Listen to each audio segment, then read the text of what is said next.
A young man stands in a garden with an arrow in his chest. He has not fallen yet.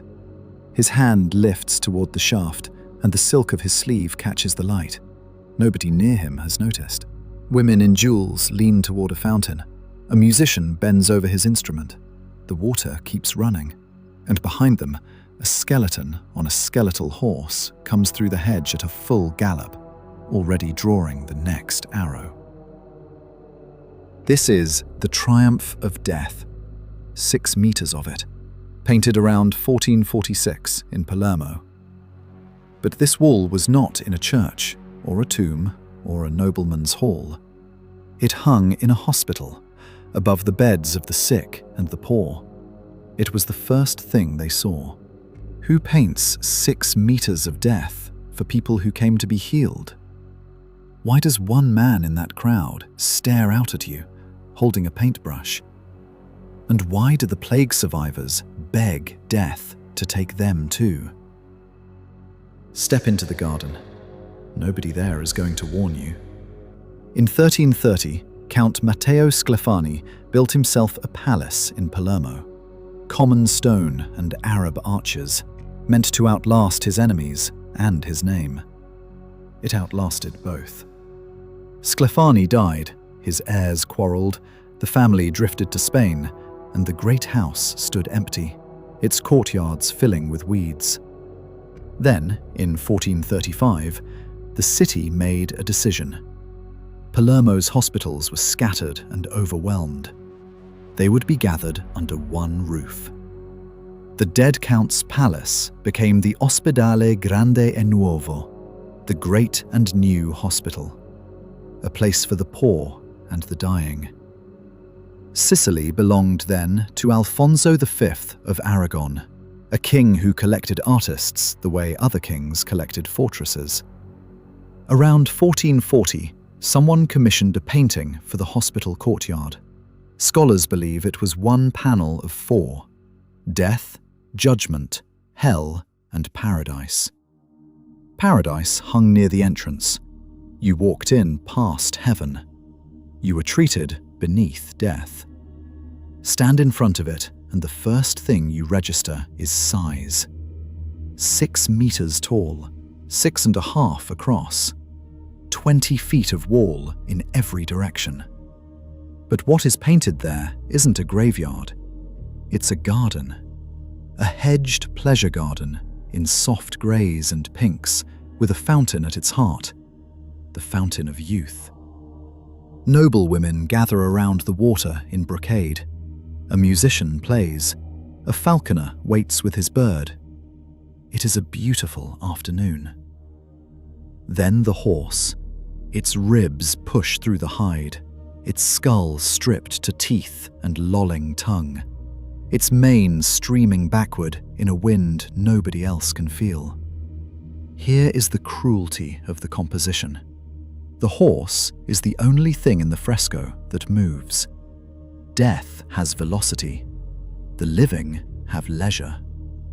On its back sits a skeleton with a quiver, a scythe hanging unused at the saddle. He isn't swinging the scythe. He's shooting arrows, because arrows travel and arrows choose. Now look down. Beneath the hooves, the dead are already stacked. Count them by rank, and the list becomes obscene.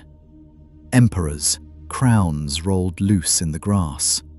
2 popes, unmistakable in their tall tiaras. Bishops, friars, Franciscan and Dominican both. Poets, knights, maidens. The painter refused to make them a mass. Every corpse is somebody. Some faces still hold the grimace of the last second.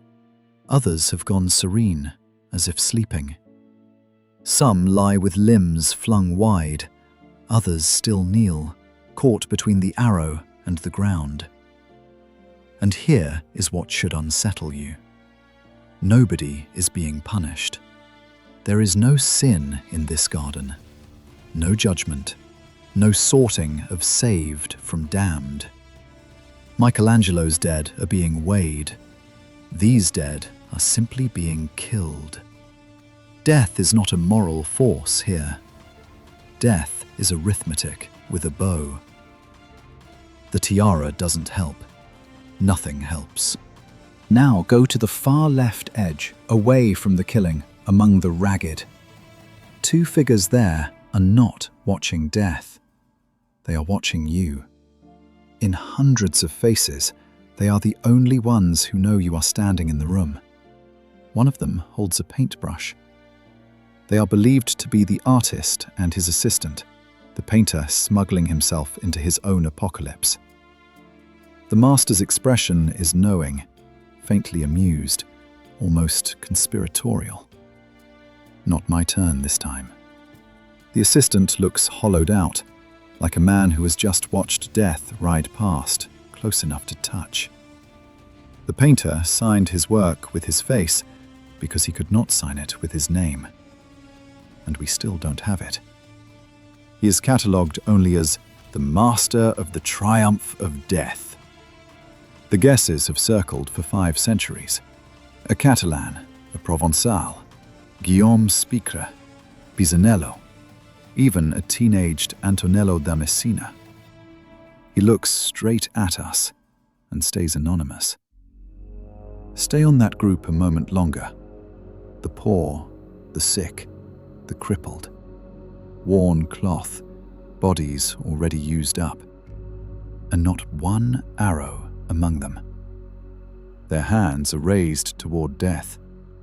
For centuries, the reading was this: they are begging, praying to be taken. Their lives are so wretched that a skeleton on a horse looks like mercy, and he ignores them.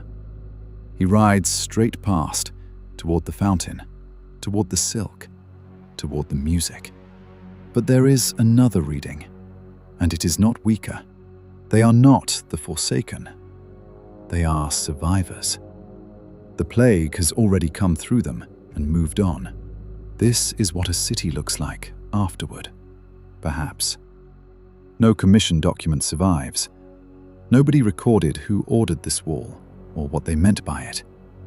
Which means the patients in that hospital were looking at people exactly like themselves, and the painting could not tell them whether that was a curse or a reprieve. For 500 years, the fresco stayed on that wall. Then, in 1943, the bombs came. Operation Husky opened the Allied invasion of Sicily, and Palermo burned. The vaulting above the Triumph collapsed. The wall stood open to the sky, rain falling on the garden, plaster shedding from the paint. The rescue was also a mutilation. To move it at all, they cut the painting into 4 pieces and carried death across the city. For decades, the surface kept flaking along those seams. The scars are still there. The painting has its own wounds now. In the 1950s, it went to Rome to be restored, then came home. The architect, Carlo Scarpa, hung it in the Palazzo Abatellis, on the altar wall of a former chapel, alone, under falling light from the dome. Where the resurrection should be, Scarpa hung the horse. And then there is Picasso. The Sicilian painter, Renato Guttuso, spent his life insisting the screaming horse in Guernica came from this wall. Picasso never stood in Palermo, but he admitted he knew the fresco from reproductions. 2 dying horses, 5 centuries apart, both painted while a city burned. Why does a nameless man's fresco outlive its hospital, its palace, and the bombing of its city? Because it refuses to moralize. Michelangelo's damned are guilty of something. These people are only alive. The nobles at the fountain aren't wicked. They are listening to music on a fine afternoon, and that is the whole of their crime. Go back to where we began. The young man with the arrow in his chest, still standing, in the half-second before he understands. Everyone in that garden is somewhere in the sequence. Some are already down. Some are struck and haven't fallen. Some are still laughing beside the water. So where are you? And has the arrow already left the bow? The master never signed his name. He only looked out at us and left us to work it out.